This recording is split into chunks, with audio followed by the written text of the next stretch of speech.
Hello दोस्तों, Pradeep education YouTube पर आप लोगों का स्वागत है। आज हम लोग एसएससी जीडी का प्रीवियस क्वेश्चन कंप्लीट करने वाले हैं। एक सेट जो कि कब पूछा गया, 3 मार्च 2019 शिफ्ट 1 में पूछा गया क्वेश्चन है। स्पेशल जीडी के लिए प्रीवियस ईयर सेट है। इससे पहले भी हम लोग ग्रुप डी का सेट स्टार्ट कर चुके हैं, जिसका लिंक डिस्क्रिप्शन में मिल जाएगा, वहाँ जाकर आप लोग देख सकते हैं। राइट साइड में एक आई बटन आएगा और ग्रुप डी का हम लोग ज्योमेट्री बाय क्वेश्चन हम लोग स्टार्ट किए हैं चैप्टर वाइज सभी, और एमटीएस का भी हम लोग प्रीवियस ईयर क्वेश्चन कर ले। चलिए स्टार्ट करते हैं। आज का जीडी का फर्स्ट क्वेश्चन क्या है। 3 व्यक्ति ए बी सी क्रमशः 8, 15, 20 मिनट में वृत्ताकार रास्ते को एक चक्कर पूरा कर सकता है। यदि वे एक निश्चित बिंदु से सुबह 8 बजे एक स्थान शुरू करता है, वे किस समय प्रारंभिक बिंदु से फिर से एक साथ में होंगे। देखिए इस तरह से क्वेश्चन को कैसे सॉल्व करते हैं। इसका सबसे प्रथम इस तरह क्वेश्चन को हम सबसे प्रथम एलसीएम निकाल लेते हैं।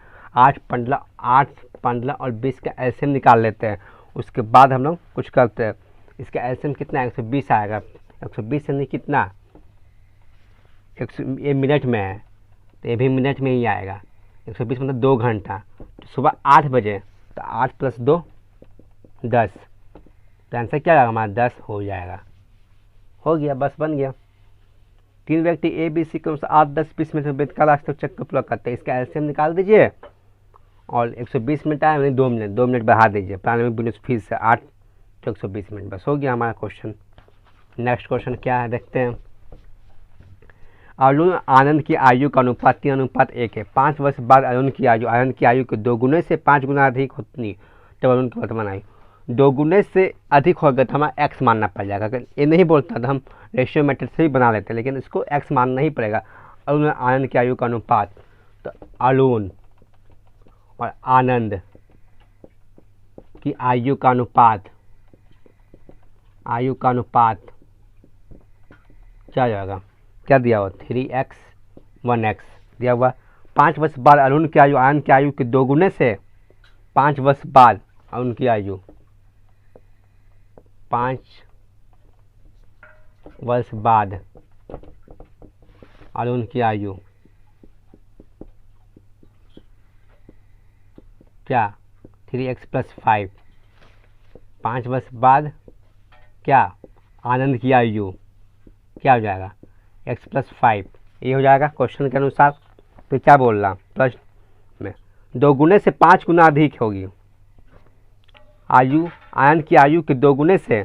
आनंद की आयु के 2 गुने से आनंद कितना है x + 5, 2 गुने से किसका आयु 5 वर्ष अधिक होगी तो -3x + 5 = 5।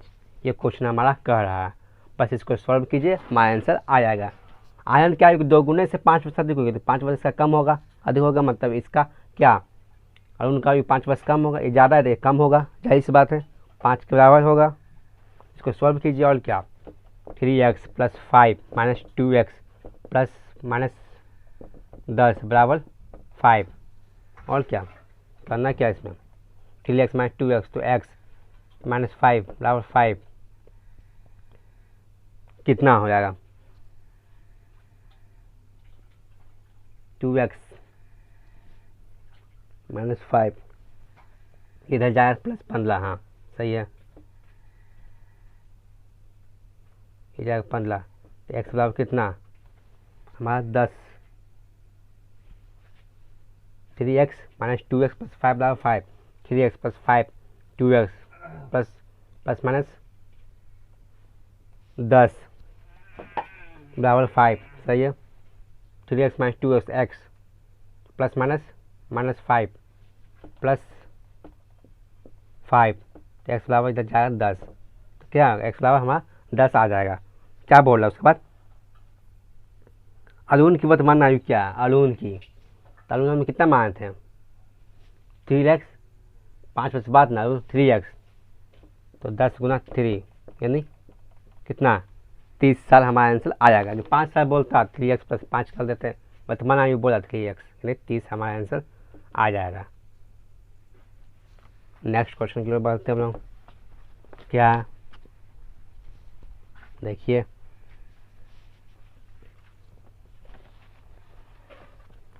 निम्न में से किस वर्ष कंपनी एक्स और वाई की प्रस्तुति के बीच का अंतर न्यूनतम है। आपको डायग्राम दिखता होगा, डंडा लेख, उसमें बोलना है क्या, किस वर्ष कंपनी एक्स और बाई की वस्तुओं के बीच का अंतर न्यूनतम है। तो किस वर्ष होगा, हमारा 2002 में होगा। देखिए 1997 में क्या 139 माइनस कितना 119, इसका अंतर कितना होगा 20, क्वेश्चन है। और 2002 में ये कितना 1997 का है।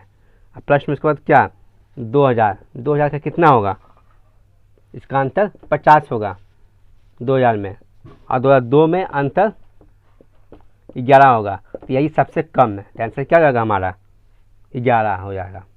नेक्स्ट क्वेश्चन की ओर बढ़ते हैं। ए बी सी क्रमशः 12, 15, 30 दिनों में एक काम को कर सकते हैं। यदि वे एक साथ काम पूरा करते हैं तो उस समय अनुपात को ढूंढें जिससे ये राशि वितरित की जाती है।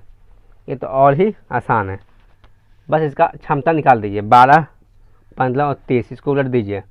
60, 12 50 7 5 4 7 3 7 5 4 2, आंसर इसका यही हो जाएगा 5 4 2, बस कुछ नहीं। नेक्स्ट की ओर बढ़ते क्या है, डंडा आलेख। 1998 में कंपनी वाई के उत्पादन, उसी वर्ष कंपनी एक्स के उत्पादन का लाभ कितना प्रतिशत, आप लोगों को कमेंट में बताना, कुछ नहीं करना। 1998 में कंपनी वाई का उत्पादन और उसी क्रम एक्स का उत्पादन का लगभग कितना प्रतिशत, बस निकाल देना घटा के, और जो कि क्या 1000 में दिया हुआ है। डंडा आलेख को ध्यान से देखिए। नेक्स्ट क्वेश्चन क्या है हमारा, एक कार 4 घंटे में 120 किलोमीटर प्रति घंटे की गति से एक निश्चित दूरी को तय करती है। यदि कार 3 घंटे 20 मिनट में समान दूरी तय करती है तो कार की गति क्या, समान दूरी तय करती है तो क्या हो जाएगा S1 इंटू T1 बराबर S2 इंटू T2, यही हमारा फॉर्मूला होता है। तो क्या होगा 4 घंटे S1 120 किलोमीटर कितना 4 घंटे में, क्या बोल रहा कार की गति ये निकालना कितना 3 घंटे 20 मिनट, इसको घंटा में बदल दीजिए, 2 1 3 120 गुना 4, सब तो यूनिट सेम है, चेंज करने की जरूरत नहीं पड़ेगा। 1 3 9 10 पता 3 0 0 5 48 48 दिया 144, तो हमारा कितना आएगा 144 आंसर आ जाएगा। जब दूरी सेम सेम हो तो S1 into T1 S2 into T2 हो जाता है, यही हमारा फॉर्मूला है। नेक्स्ट क्वेश्चन की ओर बढ़ते हैं। दो संख्याओं के बीच का अनुपात 4 और 5 है, उनके वर्गों का योग 125 संख्या क्या है, तो संख्या क्या है देखिए, दो संख्याओं के बीच का अनुपात 4 उनके वर्गों का योग है, तो क्या दो संख्या 4x 5x क्या हो जाएगा 4x स्क्वायर प्लस 5x इसको वर्गों का योग बराबर 1025, बस 5 कितना हो जाएगा 5 4 9 x स्क्वायर बराबर 1025, एक्स स्क्वायर बराबर 1025 बाय 9, यही होगा हमारा 4 का स्क्वायर ओ नो, ये क्या होगा 16 25 हो जाएगा। ये सोच लो 41 एक्स स्क्वायर, तो 41 एक्स स्क्वायर बराबर इतना, एक्स स्क्वायर बराबर 1025 बाई 41, इसको कितना बार में कटेगा 25 बार में, एक्स बराबर 5 इसका हो जाएगा। हम लोग इसको डायरेक्ट करते हैं, डायरेक्ट कैसे करते हैं देखिए, अभी ये हमारा आंसर नहीं आया, आंसर क्या होगा बोलो तो संख्या क्या है एक्स बराबर 4, तो 4x 20 और 25, तो आंसर क्या 20 25 होगा। हम लोग डायरेक्ट कैसे करते हैं, दो संख्याओं के बीच का अनुपात 4 और 5, उनके वर्गों का योग, जैसे वर्गों का योग 1025 दिया हो तो इसका वर्गों का योग कर दीजिए 25 और 16 41, क्या बोल रहा वर्गों का योग, तो एक्स स्क्वायर बराबर इतना। डायरेक्ट हम लोग इतना स्टेप हम लोग छोड़ देते हैं, डायरेक्ट ये स्टेप आ जाते हैं। अगर आपको प्रैक्टिस लगेगा तो इसको बस काट दीजिए, आराम से हमारा निकल कर सामने आएगा। ऐसे ये सब करने का एग्जाम में कोई ज़रूरत नहीं पड़ता। नेक्स्ट क्वेश्चन की ओर बढ़ते हैं, देखिए क्या है,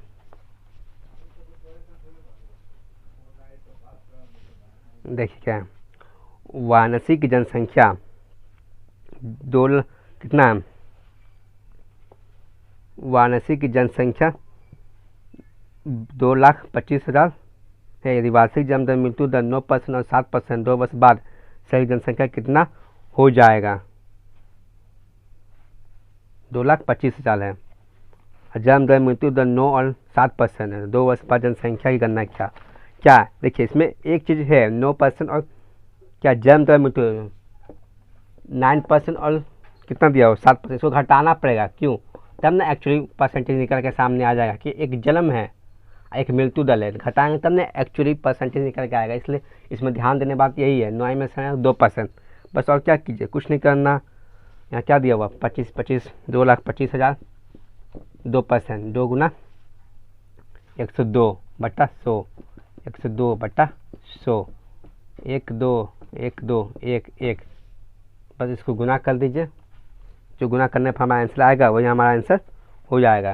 कितना आएगा 234090 बस 0 और नीचे 10 हो जाएगा, 10 कट गया। कितना आएगा 234090 हमारा आंसर आ जाएगा।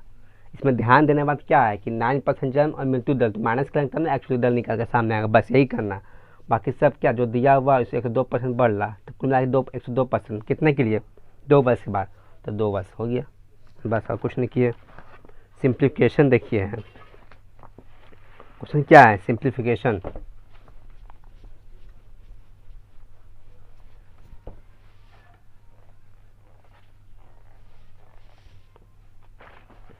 फाइव माइनस 6.5 भागत 13 + 2.3 गुना 0.8 + 0.5। ये आपको कमेंट में बताना है। सिंप्लीफिकेशन है, बस बॉडीवाइज का नियम लगाना है और आंसर ले आना है। नेक्स्ट क्वेश्चन क्या हमारा देखिए, एक कार पहले घंटे में 60 किलोमीटर, दूसरे घंटे में 65 किलोमीटर, तीसरे घंटे में 70 किलोमीटर की दूरी तय करती थी। कार की औसत गति क्या है? तो कुल दूरी बटा कुल समय, कुल दूरी कितना जाएगा, तीनों को जोड़ दीजिए 60 65 70 कितना जाएगा 60 65 70 तो 195 हो जाएगा। और समय कितना 3, तो 3 से 15 बार में 3 × 15 और कितना हो जाएगा 4 195/3 3 × 15 4 5 59 कितना हो जाएगा हमारा ओ नो 3 × 18 एक बात करते 65 हो जाएगा आंसर। कुछ नहीं किया इसमें, 60 किलोमीटर और 65 किलोमीटर 70 किलोमीटर जोड़ दिए और समय क्या पहला घंटा दूसरा घंटा लगता, मतलब कुल मिलाकर 3 ही घंटा है, बटा 3 से भाग कर दीजिए 65 आ गया। नेक्स्ट क्वेश्चन क्या है हमारा देखिए 8 + 3 -5/2 गुना 1/3 गुना 12/5 4 गुना 4/3 गुना 3/8। ये भी सिंप्लीकेशन आप लोगों को कमेंट में बताना। सिंप्लीकेशन नहीं कीजिएगा तो मैथ स्ट्रॉन्ग नहीं होने वाला। नेक्स्ट क्वेश्चन क्या हमारा देखते हैं, अमित ने सातुकाल को 8,000 रुपये उधार साधारण ब्याज पर उतने ही वर्षों के लिए लिया जितना ब्याज की दर है, मतलब वर्ष और ब्याज की दर बराबर है। यदि उसने लीन भविष्य के अंत में ब्याज के रूप में 2,000 रुपये का भुगतान किया तो ब्याज दर क्या थी? देखिए एसआई का फॉर्मूला क्या होता है, एसआई बराबर क्या होता है P × R × T × 100 होता है। तो एसआई कितना है 2,000, अब P कितना है, P हमारा 8,000, R और T क्या सेम है R × R/100। ये दोनों हमारा क्या सेम है, बस काट दीजिए 1 2 3 1 2 3 कट गया। कितना 2 कटे 4 बार में 4 25 बार में, तो R² बराबर क्या जाएगा 25, तो R बराबर कितना जाएगा 5, क्या होगा R बराबर 5। बस हो गया हमारा आंसर। क्यों तो R × R की, क्योंकि यह बोला हुआ है वर्षों के लिए तथा ब्याज की दर समान है, वर्ष और ब्याज की दर समान है, R × 2 समान है, इसलिए R × R हम लोग किए। नेक्स्ट की ओर बढ़ते हैं, n अवलोकनों का औसत 8 है, n अवलोकनों का औसत 42 है और शेष n अवलोकनों औसत 55 है। सभी अवलोकन की औसत क्या है? तो बस कुछ नहीं किया, n अवलोकन संख्या क्या है 8 है, n अवलोकन संख्या 42 है, 38 है, यहाँ होगा 38 है, फिर n 42 है, फिर n का 55 है। तो कुछ नहीं किया, तीनों को जोड़ दिया 38n प्लस कितना दिया हुआ 42n प्लस कितना दिया हुआ 55n 3 को 3n, बस तीनों को जोड़ दीजिए हमारा आंसर आ जाएगा 135n/3 तो n बाय n 3, 3 चौका 12, 1 45, कितना जाएगा 45 आंसर इसका हो जाएगा।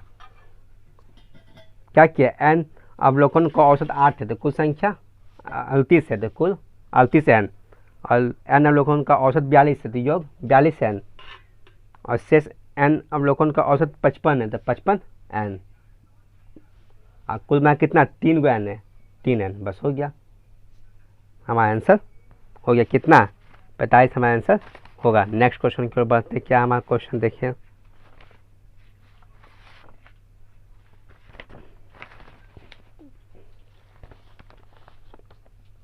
एक परीक्षा में एक छात्र को पास होने के लिए अधिकतम अंकों का 35% सुरक्षित करना होता है।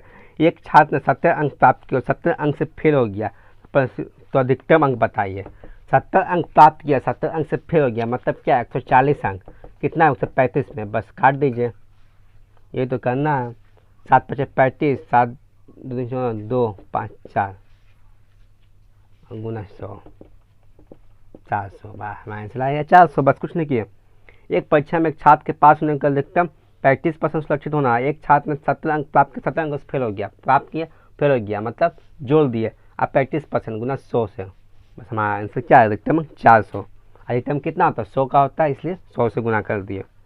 नेक्स्ट क्वेश्चन क्या है, एक आयत की लंबाई और चौड़ाई 8 और 3 है, इसका क्षेत्रफल ज्ञात किया, इसका परिमाप 132 सेंटीमीटर है। ये क्वेश्चन बहुत सेट में आ रहा है। 2l + b = 132, कितना 2l कितना है 3 और 1, 3x + 1x = 132, ये दिया 3 है ना 8 है, 8x + 3x है, सॉरी, तो कितना हो जाएगा 2, तो चक 12 66, 8 ना 11, x = 66, x = 6, तो 8 × 48, 6 × 18, 48 गुना 8, कितना इसका, तो इसका क्या क्षेत्रफल, क्षेत्रफल क्या होता है लंबाई गुना चौड़ाई होता है, तो 48 गुना 18 जितना आएगा वहाँ हमारा आंसर हो जाएगा। कितना 64, 4 लास्ट में अंतिम 4, 864 इसका आंसर हो जाएगा। परिमाप दिया हुआ, तो परिमाप 2l + b होता है, 8x + 3x मान लिया, तो x = 6 आ गया, इसको बैठा दिया 8x का 3x की जगह, फिर लंबाई चौड़ाई निकाल दिया, आराम से बन गया। नेक्स्ट क्वेश्चन की बढ़ते, क्या 2 बेलनाकार डिब्बों का आधार समान आकार का, प्रत्येक का व्यास 14 सेंटीमीटर, एक डिब्बे की ऊंचाई 10 सेंटीमीटर, दूसरे की ऊंचाई 20 सेंटीमीटर, तो उनके आयतनों का अनुपात क्या बताइए। इसमें देखिए टाइम टेकन कुछ नहीं है, क्या अगर व्यास समान तो त्रिज्या भी समान होगा, व्यास दोनों समान है तो ऊंचाई क्या हो जाएगा, πr² होता है फॉर्मूला, तो पाई कट गया, r भी कट गया, तो h कितना है, एगो का h कितना है 10 और 20, 1:2, आंसर क्या 1:2 हो जाएगा, बस हो गया। क्योंकि क्या आधार भी समान है, त्रिज्या भी समान, तो आर भी कट जाएगा, ऊंचाई अलग अलग है, तो 10/20, 1:2 इसका आंसर हो जाएगा। नेक्स्ट क्वेश्चन की ओर बढ़ते, क्या नेक्स्ट क्वेश्चन, 2 प्राकृतिक संख्याओं के बीच का अनुपात 3 और 4 है, न्यूनतम संख्या ज्ञात कीजिए जिससे जोड़ना होगा ताकि अनुपात 4/5 हो जाए और संख्याओं का योग 27 हो जाए। तो क्या 3 हो जाएगा, देखिए 3 और 4 और 4/5, अंतर क्या सेम है, तो अंतर सेम है 27, यहाँ 4 5 4 9, कितना 1 9 3, आंसर क्या 3, रेशियो के मेथड से। एक्स उस मानने की जरूरत ही नहीं पड़ता है इस समय। 3 और 4 4 5, अंतर सेम नहीं आता, अंतर सेम करते, 27 यहाँ दिया, 5 4 9 दिया हुआ, तो 1 बस हो गया, और क्या। नेक्स्ट क्वेश्चन क्या हमारा देखिए,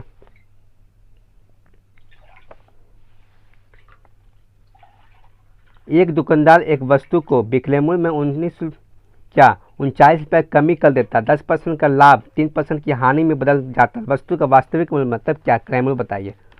10% की लाभ 3% की हानि, तो हम लोग जोड़ देंगे, लाभ हानि दोनों डिफरेंट यूनिट है, हम लोग जोड़ देंगे। 19% यहाँ 39% कमी, यहाँ कितना है कमी 10 और 3 यानी 13 कमी, क्रय मूल्य निकालना 3, तो 300 क्या हो जाएगा 300 हमारा आंसर आ जाएगा।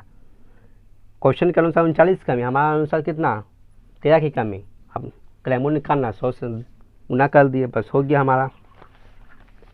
नेक्स्ट क्वेश्चन क्या है, 8 के पहले 8 गुणक का औसत क्या बताइए। 8 के पहले 8 गुणक, 8 8 गुना 64, तो अगर अंतर समान लाता तो क्या होता, पहली संख्या प्लस लास्ट संख्या बाई 2 जाएगा, 64 8 72 बाई 2 36, ये हमारा आंसर आ जाएगा। कुछ याद करने की जरूरत नहीं है। अगर अंतर समान है तो पहली संख्या प्लस लास्ट संख्या बाई 2 औसत हमारा निकल के आ जाता है।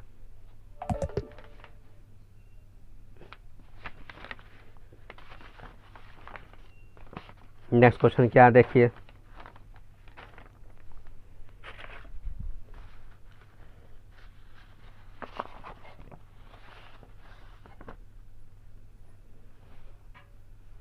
क्या है, मैंने क्या दिया नेक्स्ट क्वेश्चन, मैंने 8800 में एक वस्तु को बेची, इस पर का 10% का लाभ प्राप्त किया, 15% लाभ प्राप्त करने के लिए उसे किस राशि पर बेचना चाहिए। इसको हम डायरेक्ट भी कर सकते हैं और डिफरेंट भी कर सकते हैं। एक वस्तु को बेची, देखिए क्या दिया हुआ, 10% लाभ, 880 को बेची, 10% लाभ लगेंगे, 10 पर बेची तो क्लेम मूल आगे निकाल लीजिए, 008, क्लेम मूल 8000। फिर क्या बोल रहा, 15% लाभ प्राप्त कर इस राशि को बेचना चाहिए, क्लेम मूल 115, 00 कट गया, 115 को 8 बार में गुना कर दीजिए, कितना आएगा 52, हमारा आंसर आएगा 5200। कुछ नहीं किया, आगे दिया हुआ क्या, एक वस्तु को बेची 28 बेची तो 110% लाभ हुआ, 10% क्लेम मूल निकालना तो 100 से, फिर क्या, फिर क्लेम मूल की तुलना क्लेम मूल से लाभ निकालना 115 पर लाभ, 115 से गुना कर दिए, हो गया। हमारा नेक्स्ट क्वेश्चन की ओर बढ़ते, क्या देखिए,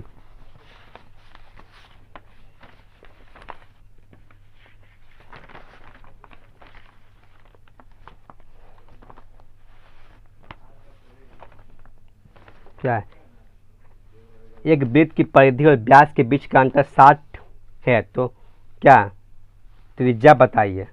एक वृत्त की परिधि क्या है 2πr, व्यास क्या आता है 2r, 2πr क्या 2r बराबर 60।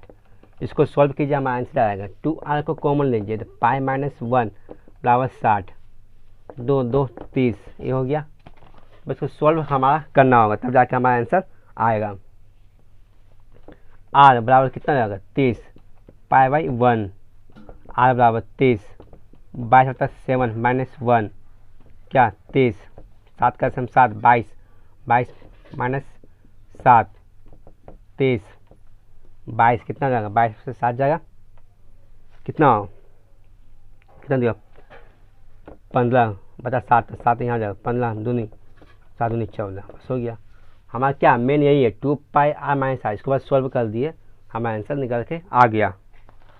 कुछ तो करना है नहीं इसमें।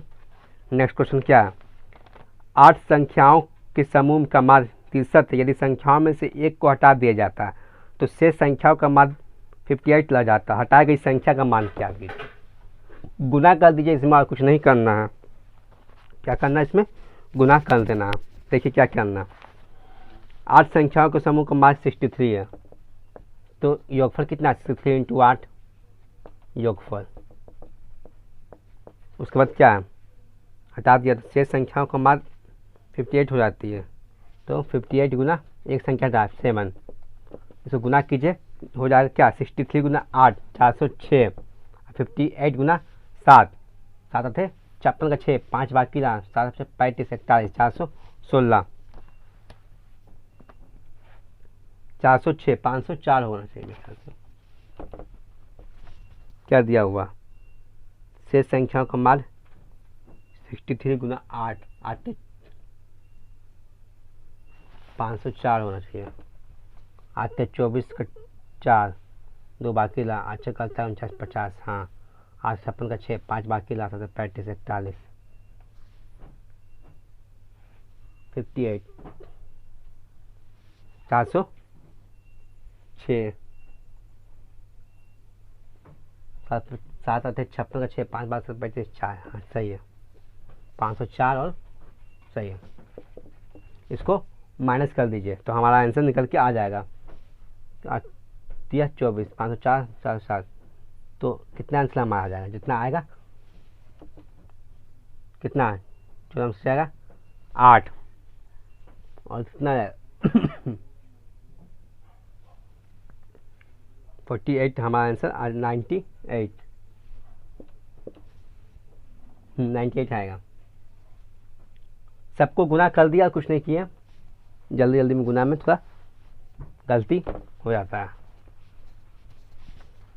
ए अकेला 12 दिन में एक कार्य को कर सकता और बी अकेला 16 दिन में एक कार्य को कर सकता। उन्हें कार्य करने के लिए 350 दिन लिए, तो बी का कितना प्राप्त हुआ?